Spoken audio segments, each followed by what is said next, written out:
আসসালামু আলাইকুম বন্ধুরা, এবি কিচেনে সবাইকে স্বাগত। আজকের আমার রেসিপি হলো বিয়েবাড়ির মতো পটল চিংড়ি। তার জন্য এখানে আমি চিংড়ি মাছ নিয়েছি। বাজার থেকে চিংড়ি মাছ এনেছে অনেকটাই, 500 চিংড়ি মাছ, এতটা তো লাগবে না। আর একটা রুই মাছ এনেছে। আমি এই চিংড়ি মাছগুলোর পটল চিংড়ি করব।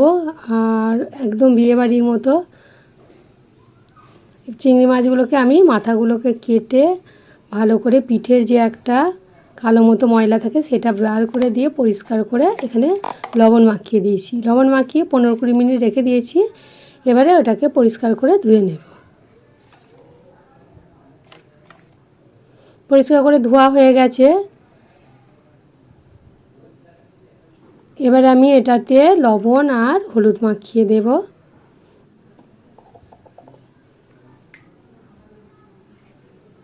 পরিমাণ মতো হলুদ দিলাম আর লবণ দিলাম।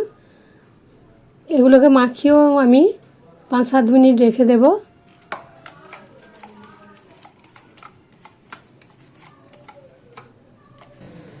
আর এখানে আমি কড়াতে কিছুটা সরষের তেল দিয়ে দিয়েছি। আমি এই রান্নাটা কিন্তু সরষের তেলে করব। আর চিংড়ি মাছগুলো কিন্তু বেশিক্ষণ ভাজা চলবে না, কারণ চিংড়ি মাছ বেশিক্ষণ ভাজলে শক্ত হয়ে যায়।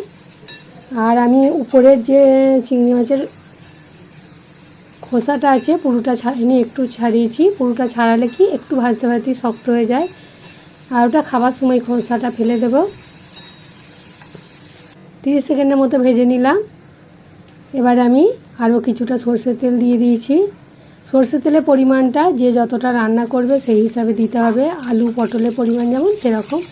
এখানে আমি সরষের তেলটা 75 গ্রামের মতো দিয়েছি। প্রথমে আলুগুলোকে ভেজে নিচ্ছি।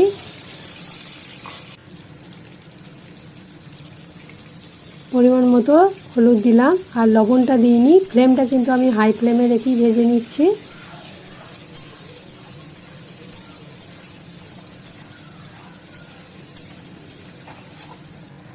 আলুগুলো বেশ ভালোভাবে ভাজা হয়ে গেছে। আমি এবারে তুলে নিচ্ছি।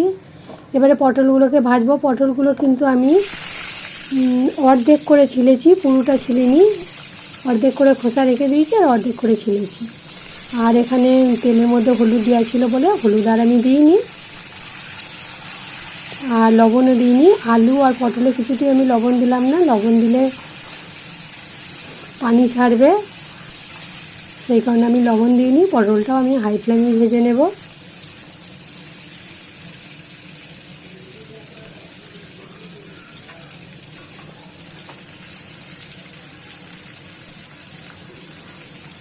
পটলটা বেশ উল্টে পাল্টে ভেজে নিলাম।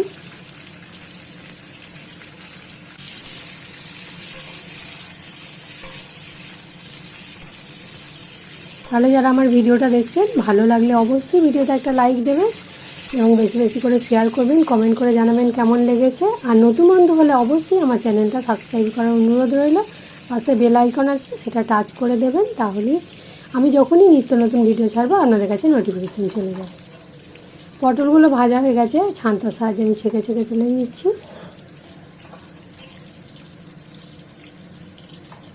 পটল আলু বেশ লাল করে ভেজে নিলাম। এবারে ওর মধ্যে আরও কিছুটা সরষের তেল দিয়ে দিলাম।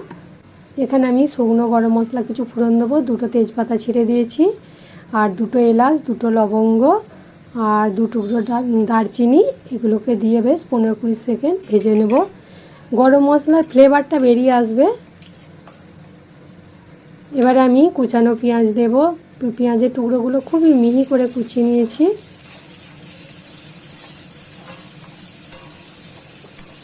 এটাকেও বেশ নেড়ে চেড়ে হালকা বাদামি কালার করে নেব পেঁয়াজটা। হালকা বাদামি কালার হয়েছে। এখানে আমি আর একটা পেঁয়াজকে বেটে রেখেছিলাম, সেই পেঁয়াজ বাটা, একটা টমেটো বাটা, 2 চামচ আদা রসুন বাটা, আর এখানে 1 চামচ কাঁচা লঙ্কা বাটা দিলাম। এগুলোকে কিন্তু আমি গ্যাসের ফ্লেমটা লো রেখেই ভাজবো, নাহলে তলায় লেগে যাবে। এগুলো ভেজে যখন পানিটা শুকিয়ে যাবে তখন কিছু শুকনো মশলা ব্যবহার করব। এদিকে ভাজা হোক, আমি এখানে আর একটা পেস্ট তৈরি করে নিচ্ছি।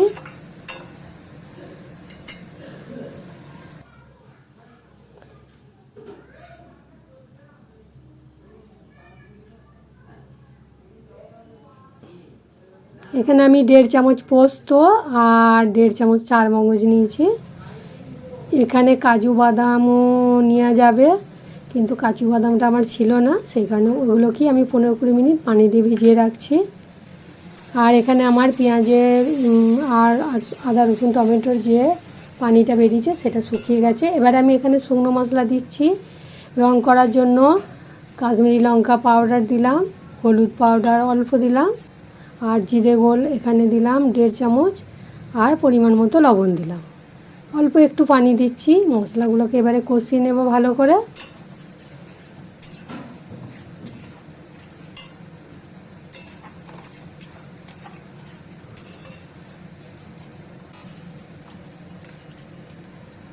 এখানে আমি ঢাকা দিয়ে লো ফ্লেমে মশলাটাকে কষিয়ে নেব ভালো করে।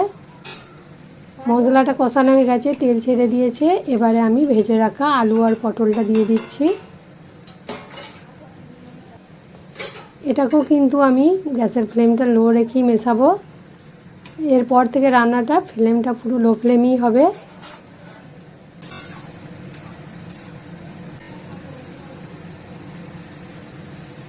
যে প্লেটটায় তেল লেগেছিল, পটল আর আলু ভেজে রেখেছিলাম, ওটা ধুয়ে অল্প একটু পানি দিয়ে দিলাম।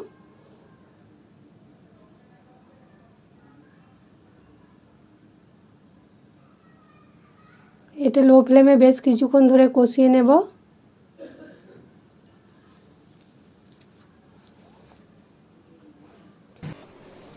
এবারে যে চারমগজ আর পোস্ত বেটে রেখেছিলাম সেটা দিয়ে দিচ্ছি।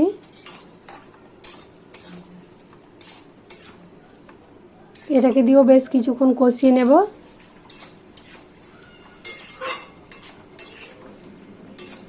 আর ওই বাটিতেই 1 চামচ পাউডার দুধকে গরম পানি দিয়ে গুলে দিয়ে দিলাম।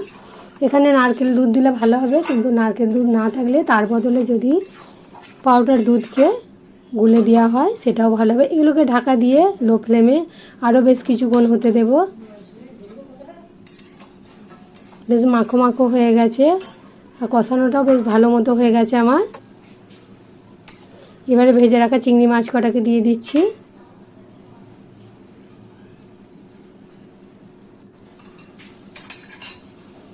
এগুলোকে দিয়েও বেশ ভালো করে মাখা চাকা করে নেব। কড়াটা ধুয়ে অল্প পানি দিয়ে দিয়েছিলাম। এবার এখানে আমি কিন্তু গরম পানি দিচ্ছি, কারণ যে কোনো তরকারিতে গরম পানি দিলে রান্নার টেস্টটা ভালো হয়, সেই কারণে এখানে গরম পানি দিলাম। আর অল্প চিনি দিলাম। এবারে লবণ আর মিষ্টিটা চেক করে নিলাম। আমি এখানে আর গুঁড়ো গরম মশলা দিইনি, কারণ গোটা গরম মশলা দিয়েছিলাম। কেউ যদি গরম মশলা বেশি খেতে পছন্দ করেন একটু গুঁড়ো দিয়ে দিলেও হবে। একদম বিয়েবাড়ির মতো আমার পটল চিংড়ি তৈরি হয়ে গেল। গরম গরম ভাতের সঙ্গে এই পটল চিংড়ি খেতে একদম সুস্বাদু হবে, আর এর স্বাদ তো অপূর্ব। তাহলে চলুন, আজকের আমার এই রেসিপিটা যাদের ভালো লাগবে অবশ্যই লাইক কমেন্ট শেয়ার করবেন। আজ এই পর্যন্তই, আবার অন্য রেসিপি নিয়ে হাজির হব। সবাই ভালো থাকবেন, সুস্থ থাকবেন, সাবধানে থাকবেন।